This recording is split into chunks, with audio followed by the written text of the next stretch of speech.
Hello, everyone, and welcome to another episode of That Esports Podcast. Thankfully, it's not just me and Josh this week, so we've not got to put up each other too much. We've got someone else to come in and be the middleman. So we're joined by Alex AJ Davies, who is I think head of performance is your official title, right? And we'll get into that. But firstly, thank you for coming. How's it going? No, of course, my pleasure. Thank you for having me, guys. I appreciate it. All good my end. Lovely, good to hear. So let's just dive right into that about your role then. That's kind of what we wanted to talk to you about, and more of the actual performance side of things. I guess the more common role in that kind of sphere would be performance coach, and the actual if there is a distinction and what they are, I did want to ask you about as well. But just first, kind of in general, that sort of performance coach or your role, head of performance, what does that kind of role entail? What are the main responsibilities actually of that? Yeah, for sure. So performance is one of those painful buzzwords that I hear a lot. Kind of like the well-being buzzword that I don't particularly like either. But I guess it's in my circumstance, it's a bit of an umbrella term that covers a lot of things outside of the game. And that's probably the Cliff Notes, like abridged best way to explain what I do. So in terms of distinction between coach and performance coach and head of performance, maybe it's a nice little ego boost for myself to have head of in front of it. But at Resolve, the difference of what I've done historically as a performance coach in my experience has always been working directly with a team. So as a performance coach for the League of Legends team or the Rocket League team or whatever different esport it might be. For me as head of performance at Resolve, those sort of responsibilities extend to the Resolve community. So how can we help anyone that's in and around Resolve as an organization, and then the staff as well. So it's not just our esports athletes, it's all of the members of staff get exactly the same treatment and the same amount of resource from me. So I guess in a way that is the distinction in my experience, but obviously with these things, it's going to be different for everyone, right? Would that mean a little bit as well? I guess if it's performance coach, is it more likely that the head coach would bring in a performance coach, whereas if it's for the kind of whole org like you're doing, it's more you're kind of part of the furniture. It's the ones around you that might change.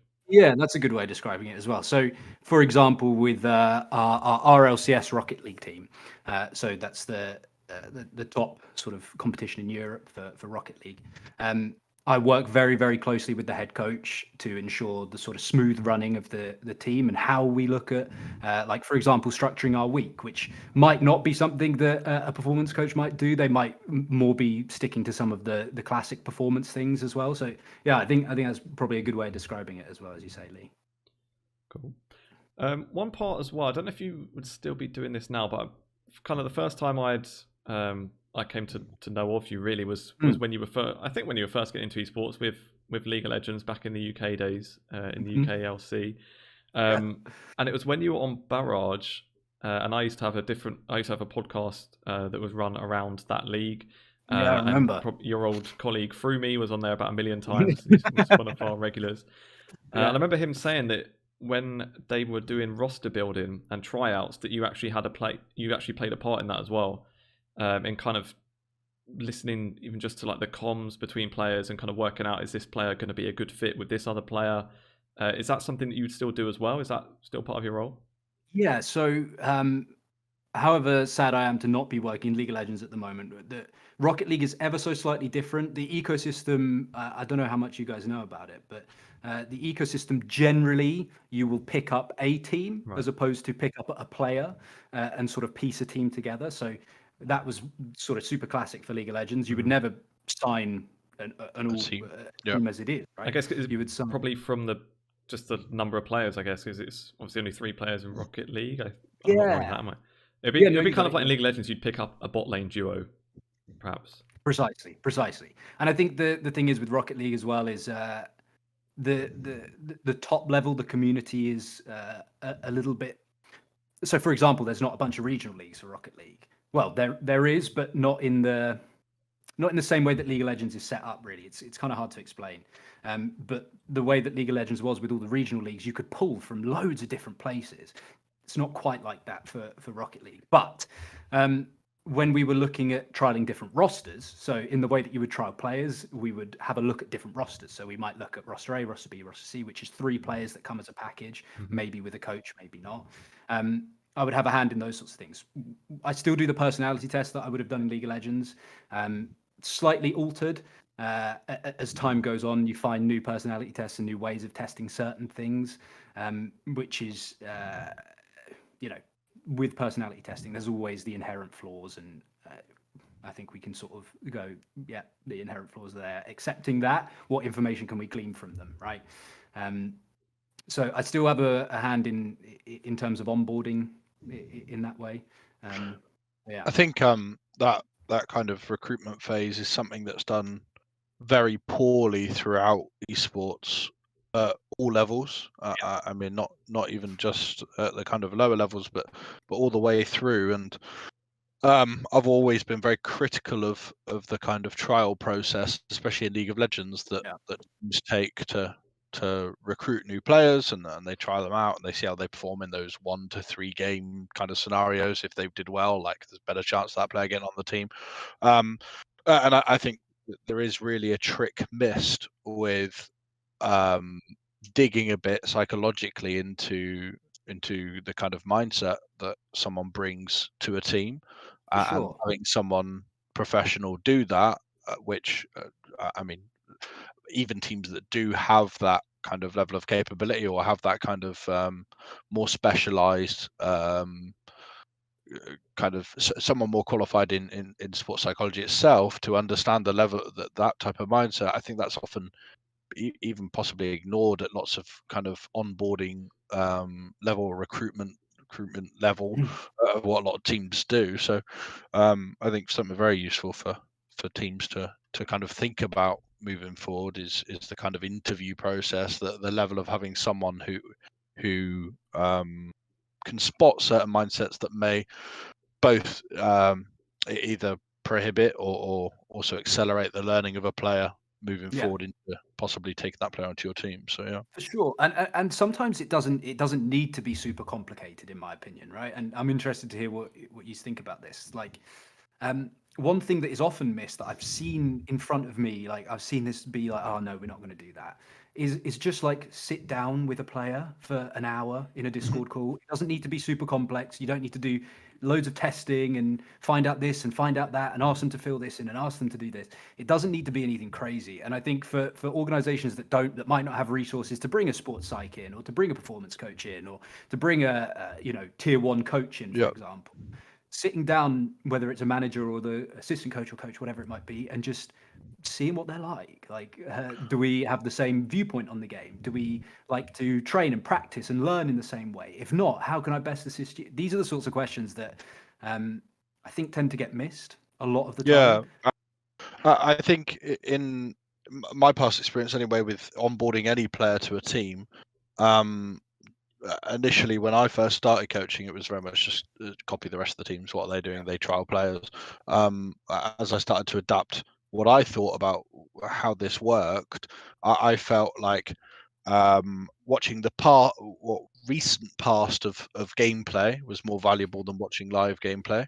So watch VODs and how a player communicated within their former team, because that was a more realistic environment rather than hoping they perform for a couple of hours or they don't today on this one particular day where there's certain things at stake, but getting complete present in terms of the mindset and starting to dig into what the person is like now and not being judged on perhaps altercations they may have had a year ago or 2 years ago, or Twitter spats they may have had, but actually judging what I felt like the person was now. The hard thing with any onboarding process always feels like you're getting answers and gameplay that they want to show you and not what they have to show you under stress circumstances within a team. So that's where having someone with a bit of expertise asking the right questions that could see past the direct answer, I guess could be useful in that kind of process. Yeah, I guess I'm kind of interested as well to see because I've been out of league or at least we did have a women's team for Resolve, but I've been out of sort of ERLs for a couple of years now. Is it still pretty similar? Obviously, you're as an agent now. Is it still pretty similar the way it works? Or Yeah, I think so. I think that there's perhaps more diversity in approaches than perhaps there was, and I think that probably continues as time goes on and as people evolve and see different ways of trial and error.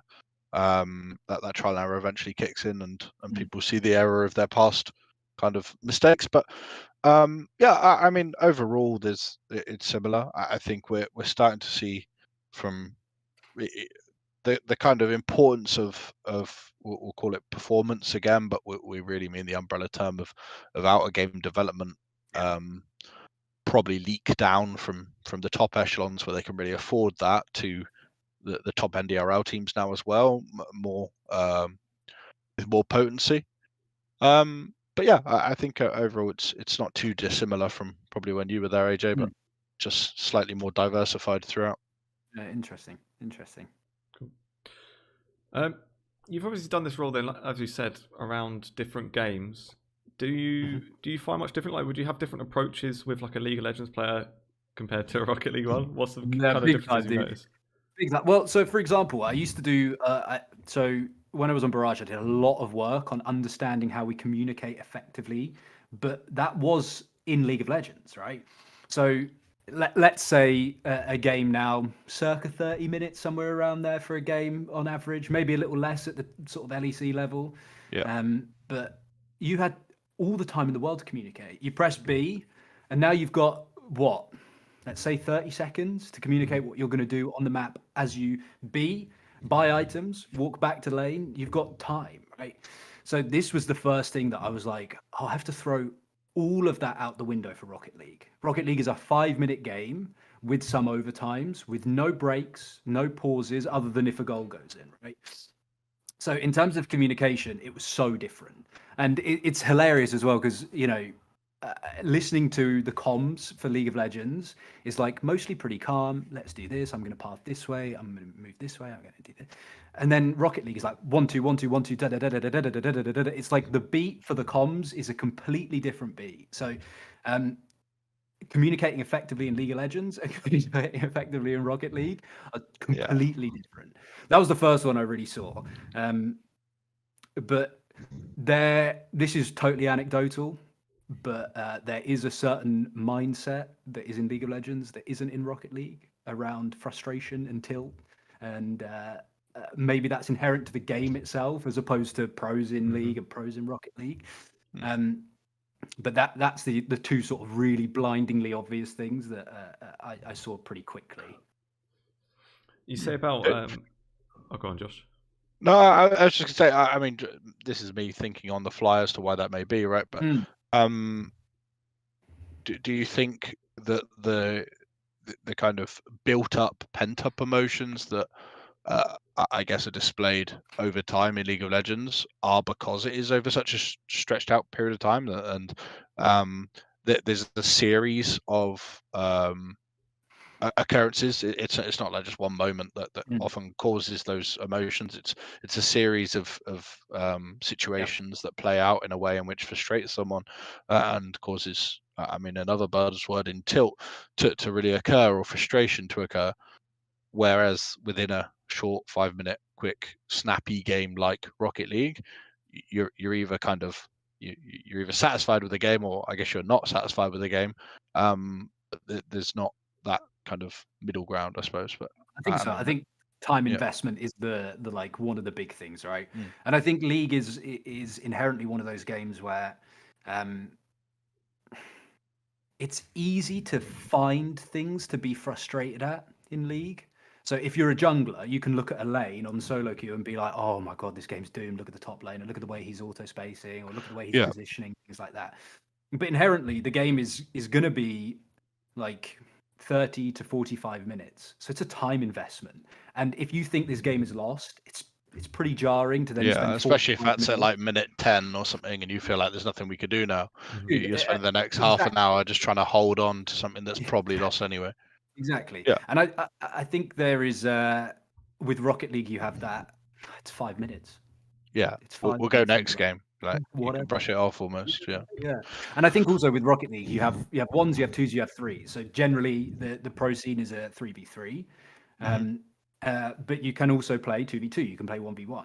So let's say you're fed up with your teammates in Rocket League playing threes.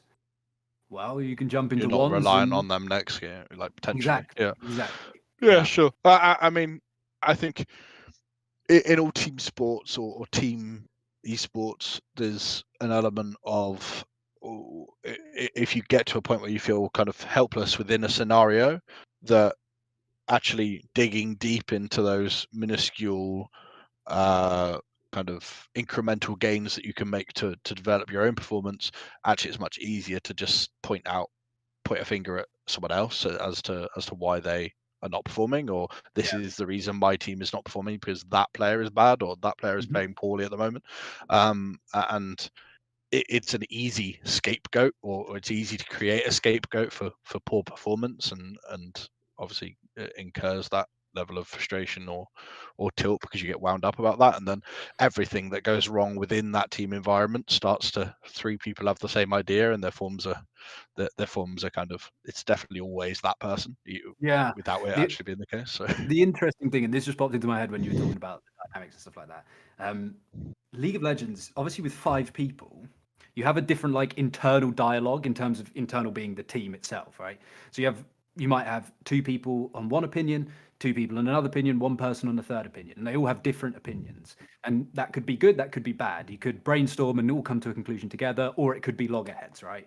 With Rocket League, it tends to be us against them because it's a 2v1 scenario most of the time, right? Yeah. Rarely is it 1v1v1. It's normally 2 people will have similar-ish train of thought and then leaving 1 person stranded, right? Which is why in Rocket League, you often see 2 players go off to another team and 1 player left on their own sort of thing. Whereas in League, it's no. So maybe that's another interesting difference. Sure. It's the three's a crowd type thing. Right, exactly. Exactly. And they're being clicks. But yeah, sure. Go on, Lee. Sorry, you can carry on to your next point. I was going to say, like, maybe other fundamental difference as well. Like, Rocket League is quite like a fun game. It's like remote controlled car football. Obviously, League of Legends is much more serious, being like a cartoon wizard game. So it just sounds so much more seriously. To be honest. When you put it like that, they all sound really serious. And the fact that they've even got a performance ahead of performance for a silly wizard game or cars chasing a football around is quite obscure in itself, isn't it? Pinch myself every day, dude. Don't worry. I think the interesting thing with Rocket League as well is like, it fundamentally, and people in Rocket League might even get frustrated with this, it fundamentally is not as complex as League of Legends. The game doesn't have patches. It is what it is. There might be a new car that comes out, maybe. But the pros generally use 1 or 2 cars. That's not completely game breaking, like to this extent where if you can't use that car, probably significantly worse now than you were 2 weeks ago. Right. In League of Legends. And that's the thing. I always used to say it with like, because I always used to coach. Tennis was the game I coached for years and years and years. And I used to say to people who weren't in esports that were like, they knew tennis or they knew the traditional sports world relatively well. I was like, imagine you're playing tennis, but the court is shrunk and you don't have tram lines and you're playing doubles. They're like, well, why would you do that? Well, quite. And now imagine that instead of having a sort of oval racket, it's a triangle. Yeah. And they're like, but only for 2 weeks and then it gets reverted again. And then, you might have yeah. Like, that is insane. I was like, that is League of Legends, my friend. That is League of Legends. Yeah. Since then, nobody's ever played that you've spoken to, Alex. It's kind of baffling. And when you think about it long term for the general health and well-being of the professional players for League of Legends, then you realize the fact that like maybe the look of the stadium changing once every 6 months, like you go, okay, maybe we'll take that. Don't worry. And yeah, absolutely. And I think when you think of the game like that and you put that in kind of traditional sport terms, you start to realize that perhaps different qualities than the ones that that should kind of create the number one pro in the world are actually very different to that, in as much as those that have stayed at a really high level for a really long time, the main skill that they're really kind of displaying is their ability to adapt literally every 2 weeks for 7 years in a row, and being able to be at the top all the time, whether they're playing with the square racket, triangle racket, square court, oval court, really volleyball net in the tennis court, or a low knee high net in the next week. Like, I mean, the ability to maintain being a top level pro with the patches changing as frequently as they do, and you have no idea what that next patch is going to be until a few days before it changes or a week before it changes, are crazy. That's the kind of that adaptable kind of adaptive. I had a stroke. Adaptability. Okay, there we go. Adaptability being the key kind of component to being a top level pro is I mean, unbelievable, really. Yeah. It's kind of something I wanted to touch on as well. It's good we get onto the kind of patch thing with League of Legends, because then this is going to be another buzzword, I guess, of burnout as well, which is obviously linked to that. And I guess it's linked to it in a big way because, like in these games like Rocket League or ones like Counter-Strike that are around for a long time, you don't have to.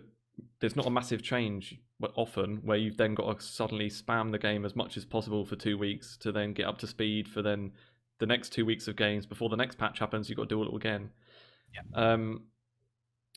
And I guess so. Firstly, obviously, I'm not going to ask you to give all your secrets here, but I'm guessing that's a part you would have played when you were in the League of Legends world, kind of advising players on what they could do. I remember actually I used to have like a kind of blog type website thing. I don't know if you'd even remember, but you gave me some quotes for an article once about burnout. That was one of the questions, basically, kind of what would you recommend? So I'm going to spill some of your secrets that I remember. It was things like taking regular breaks and like stepping away from your PC and stuff like that. And that's all fair enough. And, I presume good advice.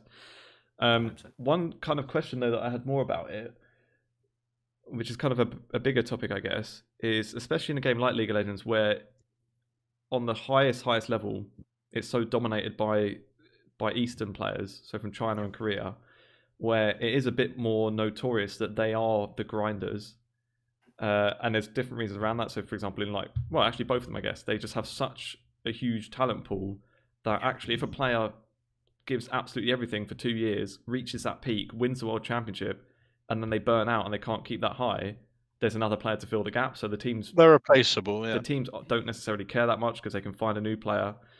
So I'm not sure there's exactly a question here, or more just trying to start a conversation, but about what the Western teams and players do then, where there is a bit more of a focus on the kind of that performance side of it, I guess, of not burning themselves out, and you get more players that stick around for longer. But then where do you find that balance of actually kind of releasing the shackles to let them try and actually go for it versus reining them in a bit so that they don't burn themselves out and the player's career isn't kind of shortened by that? Yeah, it's certainly an interesting topic, and I'm not sure there's necessarily a right answer. But what I would say is I have always been a proponent of quality over quantity. Mm-hmm. Even in League of Legends, which I'm aware, quantity has a significant place, a very important part to League of Legends practice. So I'm not throwing quantity out the window. What I am saying is if you are going to practice for, let's say, 8 to 12 hours, let's go with 12. You're going to practice for 12 hours, but you're on autopilot for 7 of them. What are we doing? What are we doing? Comparative to practicing for 8 hours, so you lose 4, but you're on autopilot for 1 of them or 2 of them. And obviously the percentages of time on autopilot is going to differ for each individual, and it might not be in that split that I just described. But what I really want people to focus on when it comes to practice is like, okay, but what are we practicing? Why are we practicing it? How are we practicing it? Are we reviewing it? What is all of the process around practice to make it the most beneficial as humanly possible? Because if I can get you to, for arbitrary rank status, Diamond 1 in League of Legends on 3 hours of really, really, really good quality practice a day, or I can get you to Diamond 1 in League of Legends on 9 hours of practice and it's pretty decent. Yeah. It's kind of a no-brainer, right? It comes down to efficiency, really, doesn't it, Alex? Which is, I mean, each hour that you spend working at something is not equal to every other hour. An hour can be 80% efficient, it can be 40% efficient. So each hour, someone comparing their 10 hours to someone else's 8 hours, and I'm just better than you because I played 2 more hours, is not factually correct at all. But like Lee was touching on, there is a world where players, I guess, when they're coming up through, have that hunger, they grind and grind and grind, and do, I guess, get quite a bit of efficiency for a period of time until they start to get wrist aches, obesity, various. There's a whole plethora of problems that can come with that lifestyle, but they get 18 months of really good League of Legends before they start to see the negative effects that they see. And okay, there was some longevity, but you see players like some of the best to ever do it, like Uzi in League of Legends, having serious arm wrist problems, obviously being quite overweight. Obviously, probably, I'm sure in later life will have some struggles with his physical health as a result of the late teens, early 20s kind of lifestyle that he's put upon himself. And I think anyone from a kind of health, lifestyle, kind of performance background will not necessarily see it through the same lens as what perhaps some of those Eastern teams see, where, okay, player can't play anymore, he's got a sore wrist, we'll bring a new one in. The performance side, in all my experience, is very much more about that individual and their longevity and their quality of life, and really finding balance in everything they do to increase efficiency, as opposed to maximize, and this isn't something that's gone away from, but as opposed to just maximizing output. Maximizing output comes almost secondary to maximizing quality of life and quality of longevity and work, I suppose. And I think the first question that you really need to ask when it comes to practice is like, I guess why is, or more so what, like, what are you practicing? Like, what is the aim of this practice? Why are you practicing it? Just to be able to be analytical about what you're doing. And this is the thing that I think sometimes some people think, oh, well, we don't have a coach, so we just sort of go into game and hope for the best. And whether you're an aspiring pro, an amateur, whatever you want to call it, like, if you have the ability to go, right, today, if it's League of Legends, I'm really going to practice back timings and make sure the waves are in the right spot to have an efficient back. If by the end of the day, after I have a look at a couple of the games, my back timings are on point, I've done pretty well. Like, and making sure that there is a level of efficiency that says, regardless of the game, so if I can't control something, you can't always control winning in League of Legends, which is part of like the intense frustration with it, right? Yep. But what you can control is CS per minute. You can control DPM in a team fight. You can control this. You can control. So finding something that you can control and basing practice around that, using that as like some sort of measurable yardstick, automatically you're like, wow, there's some quality to this practice now. And I'm not just bashing my forehead against the keyboard for 3 hours sort of thing, So I always think when it comes to the burnout, the first point is always, well, for the time that you are practicing, is it possible to make that of a higher quality before we even start reducing things, right? Can we make it more of a higher quality? And then maybe you find I'm improving at a much faster rate with higher quality practice, and actually I'm practicing in less time. So that's the sort of first thing.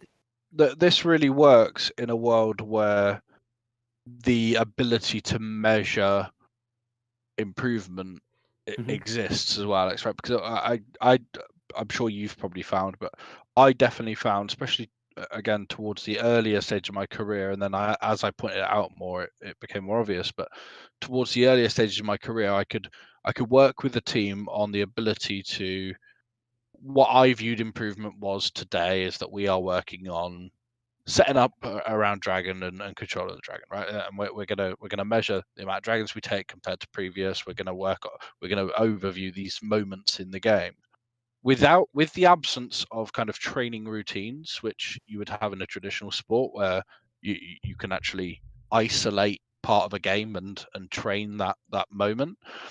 It always became, especially if I didn't hammer home the fact that this is what we are constantly going back to, and I don't care about the result, and this is the only result that matters today is about these dragons or whatever, if we're using that as an example. If I didn't hammer that home constantly, players were very easily always drawn away from the, well, yeah, we got the dragon, but we lost 3 games against a team that we beat. Oh, we're worse today than we were yesterday. We're actually not getting better. We're not improving, even if they improved within the specific goal, and over a collective of the next 12 weeks and 6 different goals being achieved in those 12 weeks very specifically, and we have improved over that time if you actually look back. It's easy when you are not working, when training is not an exercise and it's more of a full-blown game where there's a result screen at the end of it. It's easy to get drawn away from improvement to wins versus losses and attribute that solely to, are we winning, are we developing, or are we not developing, based on more victory or more defeat screens you see at the end of each game. Of course, and I guess that's like it's hard to, from a coach's standpoint, it's really hard to like keep players motivated in that sense, right? And I'm sure that's something that you found when you were coaching, Fan. But like, I think, as you say, like constant reminder of that this is the process.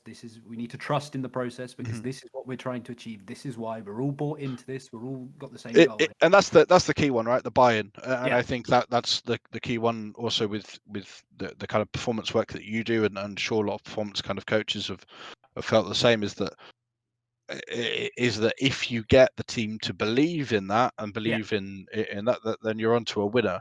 But if you start to get fractures where, okay, you start losing a few official games, it's like, well, why are we bothering with the dragons? We're just losing every game, even when we get all the dragons. Or why am I bothering going to sleep early when my opponents that just hammered us in a 20-minute game, I saw them up streaming last night at 4 a.m.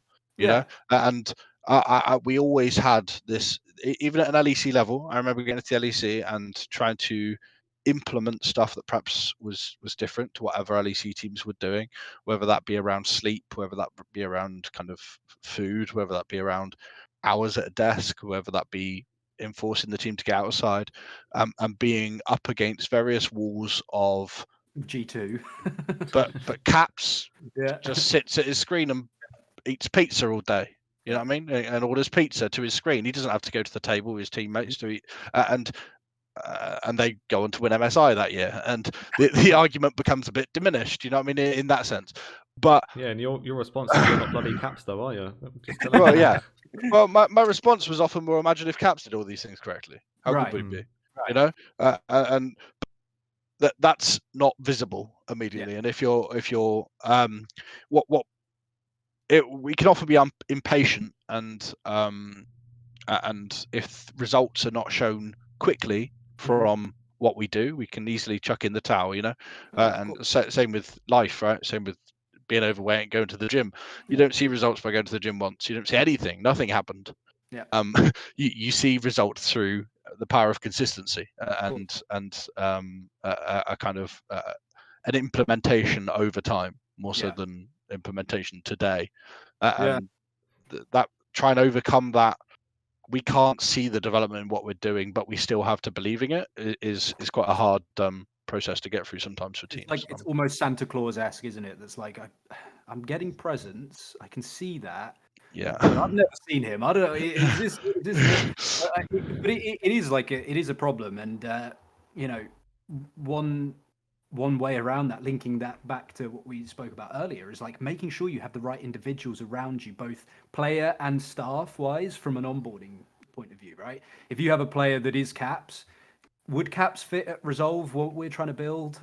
Probably not. I don't know if times have changed what he's like. Yeah, I think he's probably bought into it more now. I think even G2 probably go more down that route now. But I just remember back then that there being specifics like that, and I think you're probably right in as much as we have moved in a direction which is more accepting of especially the type of work that you do, and to the point where it's just not even arguable that it works, right? There's no does it or doesn't it, and should we or shouldn't we? It's how do we actually implement that now, rather than whether should we or shouldn't we. But I mean, we knew that anyway. I mean, in my opinion, we knew that from hundreds of years of traditional sports and old school traditional sport cultures where the professional teams would go to the pub after and get absolutely hammered and then have to train tomorrow or whatever. Compared to the kind of adjustment, I guess, that various coaches brought in over the years in footballs, in rugby, and in various different sports, where more the professionalism of the sport, I suppose, and the professionalism of the esports now is kind of over the last few years something that has been starting to be adopted. It's definitely not there, but it's starting to be adopted, and having that level of out of game awareness about what it looks like to be high performance, I suppose, beyond just clicking buttons really quickly, it is something that Alex and the type have brought into esports. So I think just maybe a last note on that practice thing as well. And I think this is something that's especially just worse with League of Legends, but the fact that it's so much harder to practice a specific thing because there's no tool to say, right, we need to practice our Baron setups today. Here's a tool where we can put a game state where we're a minute away from Baron and we can run it from this point and we can run it 100 times in a few hours because we can just reset. You can't really do it. You basically got to do a whole game, wait for that one moment, hope you do it right, and then play a whole other game or wait 5 minutes in that game. Whereas in other games, I think there are things like that, or even I guess with Rocket League, it's maybe just maybe a bit easier to set it up because you could just. I'm kind of going in a bit blindly as someone that's only played it very casually, but I imagine it's like there's probably not as many specific scenarios like that as well. Where in League, there's just so many variables about what minute you're in, what the team comp is, what champs you're playing, how many items you got, are we ahead, are we behind? And it's just so many things that you can't control when you want to practice something specific like that.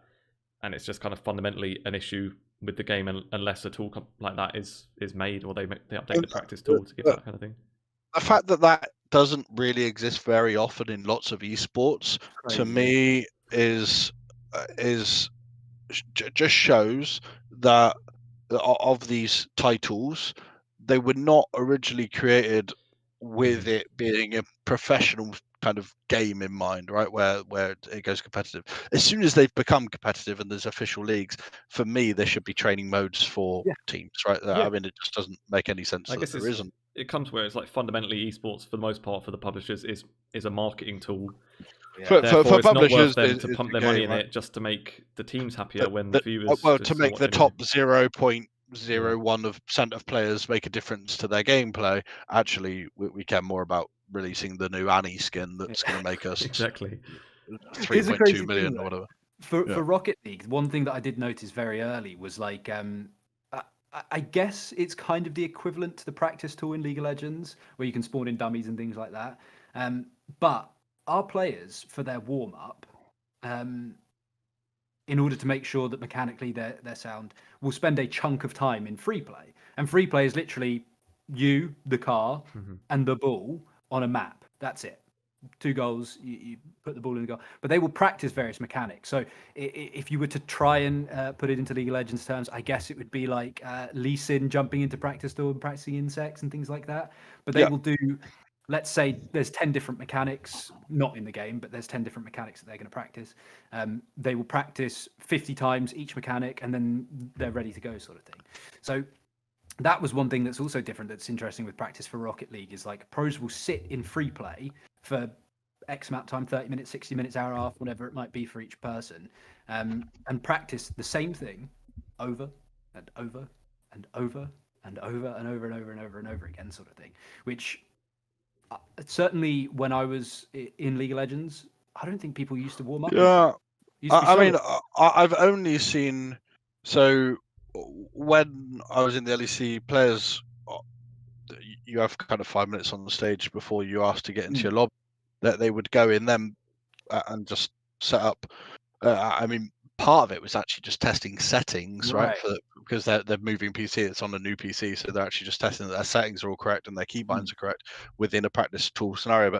But and just also testing ping and things like that. So there would be a bit of that, but the practice tool in League of Legends is so far away from any scenario you'll ever. So the car and ball scenario in Rocket League will move the same way as the car and ball will move within an official game. Obviously, you're then factoring in opponents, but that's not really applicable in League of putting a dummy in League of Legends. There isn't anything that will operate in the same way.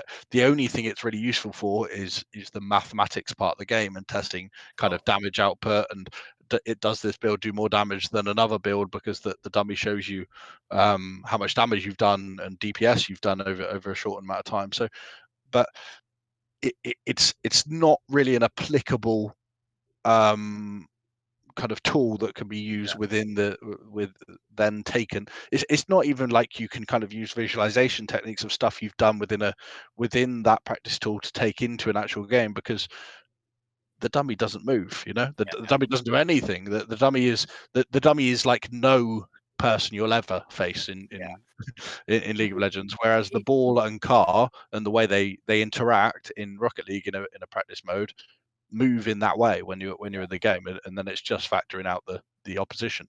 It's interesting when you touch on visualization as well. It's like when we do visualization, we try to make the scenario favorable is the first one. You don't want to be visualizing getting solo killed, right? So a favorable and really importantly a very likely scenario are two like key parts to visualization.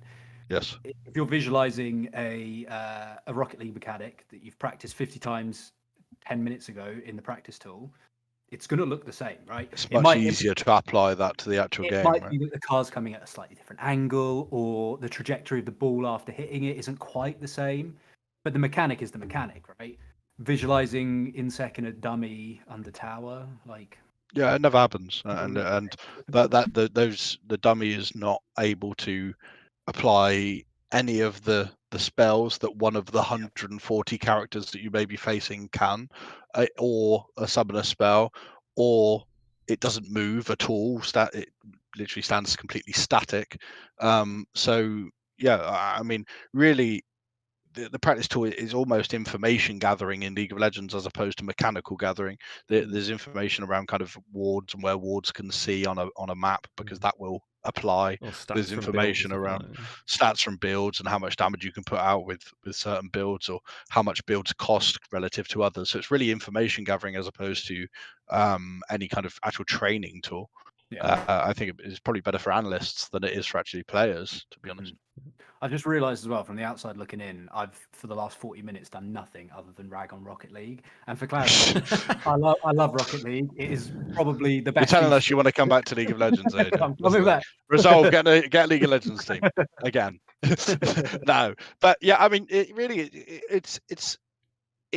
it's kind of understanding those differences, because esports coaching is not esports coaching. That's just saying like sports coaching. There are fundamentals, I'm sure, that go across the board, and coaching fundamentals outstretch beyond that. From I mean, coaching fundamentals for me which stretched across traditional sport.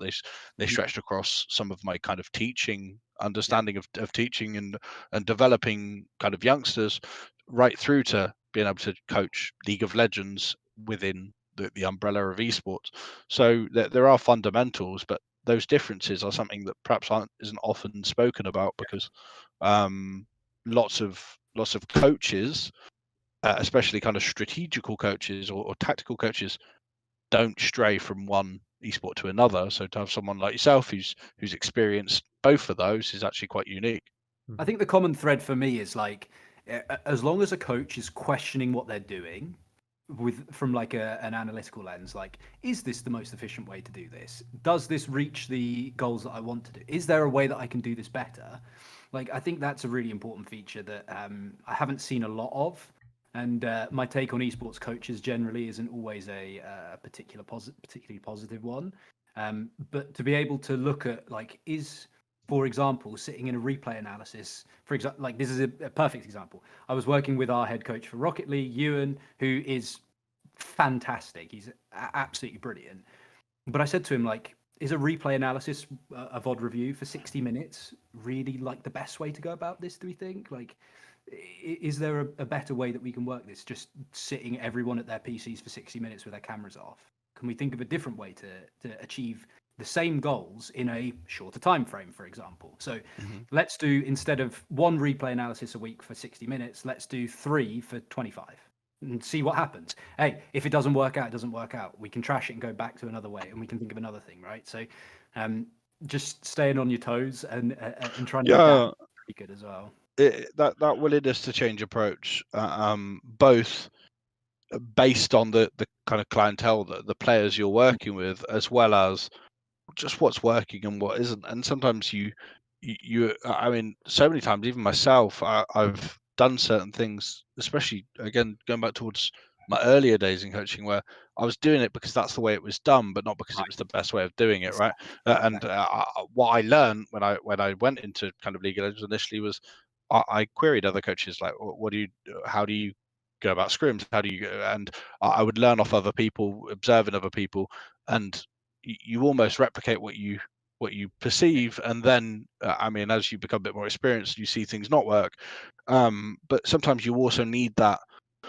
But when you're time conscious and you're the team is in front of you and you are leading something a certain way, you're thinking about how the team develops, not how you develop as a coach, and how you can better the way you're currently doing things. You're only really thinking about the way the team can develop and the players can develop in front of you.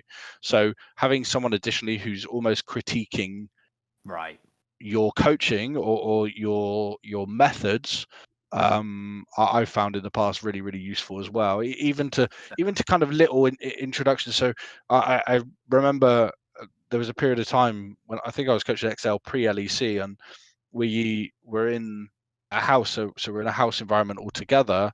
And what would happen is that if we had a bad game, as most League of Legends teams do, you'd have your game and then a kind of an interim VOD review between scrim games of maybe 15 minutes.